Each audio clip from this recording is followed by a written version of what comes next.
تمہارا خط میرے سامنے میز پر پڑا ہوا ہے، جسے نہ جانے کتنی بار میں پڑھ چکا ہوں، اور ایک عجیب ہیجانی کیفیت میں مبتلا ہوں۔ خط کے ابتدا سے ہی تمہاری زبان پر شکایت موجود ہے، تمہیں خط نہ لکھنے کی، فون نہ کرنے کی۔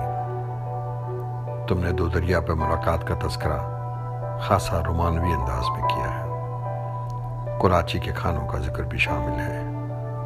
مجھے وہ منظر یاد آتا ہے جب تم میرے ہاتھوں میں ہاتھ ڈالے ڈوبتے ہوئے سورج کو اپنے آنکھوں میں سمونے کی کوشش کر رہی تھی۔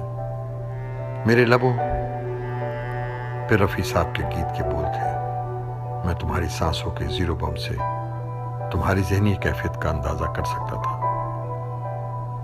یہ سب خواب لگتا ہے، شاید سب خواب ہی تھا۔